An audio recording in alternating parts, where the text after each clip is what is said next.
In our previous video, we discussed what brand messaging really is and how the role plays into your overall brand's identity. Now, let's dive into the actual process of building your brand's messaging.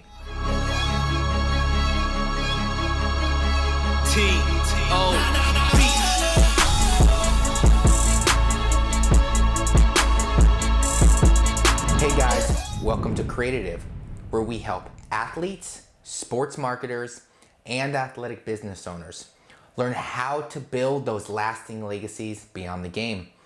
Every Tuesdays and Thursdays, we talk about solutions that can truly change the business of sports. Today, we'll continue discussing how to create a compelling brand message. We'd love for you to tackle that subscribe button and that notification bell so you don't miss out on anything in the future. In our first brand messaging video, we talked about the first step to creating your overall brand messaging, which is creating your framework. Once you've spent some time getting to know your targeted sports fans, we can proceed to develop the rest of the elements of your framework, which is your values proposition. So, how do you go into finding out your brand's value proposition? Now, your value proposition statement is more about positioning yourself in the minds of your fan base than highlighting unique features about your brand. It's not enough to just strategically highlight what makes you different from your competitors. You need to tell them how that difference adds more value for them.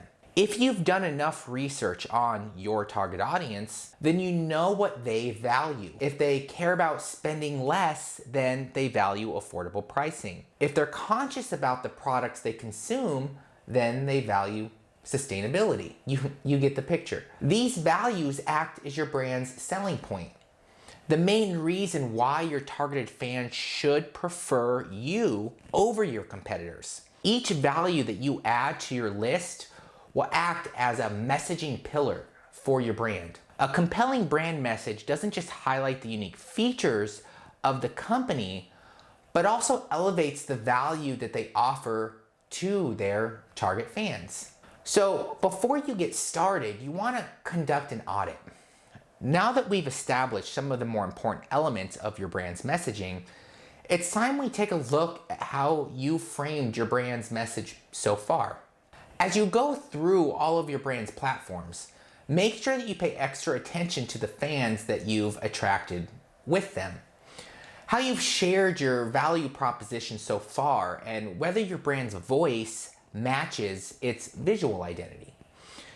If you haven't put much thought into your brand's messaging strategy, there are high chances of you finding those inconsistencies in all of the content you've shared online, or certain cases wherein your brand's voice was all over the place. You may find a few posts or articles that might just horrify you, but it's all part of the process. As you document these inconsistencies, you'll be able to develop a strategy that will ensure consistency whenever you communicate with your fans. So, next step is really building your messaging guide. While your framework helps you figure out how to talk to your targeted fans, and your value proposition helps you figure out what to say, the messaging guide will give you instructions on how to say it at the right time and the right way. Similar to your brand guidelines, in fact, your messaging should be a part of those.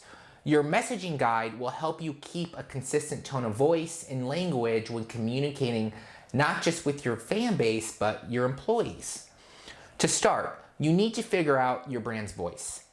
If your brand was a person, how would they speak to those around them? Do they speak formally or casually? And what about the kind of tone of your voice that your brand uses? These are some of the things that you need to think about in order to figure out your brand's voice, similar to how your brand builds its visual identity. Once you've built your brand's voice, You need to start writing down examples and experimenting with your brand's visual identity. You need to test your brand's voice on your chosen typography and textile styles and the preferences of the visual brand. Your messaging guide should provide direction to your team on how to properly execute your content strategy.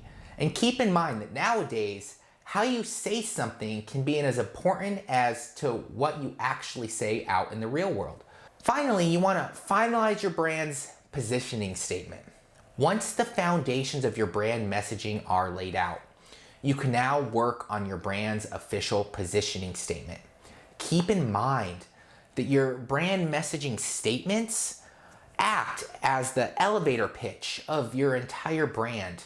It should include what your brand does, who they serve, what values do you have, and how it makes you different from your competitors. Now, your positioning statement should be kept concise, even while still explaining those 4 elements we've mentioned earlier. Additionally, it should be able to highlight some of the important values you offer without excessively listing each one. Keep in mind that your brand positioning statement is the closest thing that you have to a summary of what your entire brand is and does.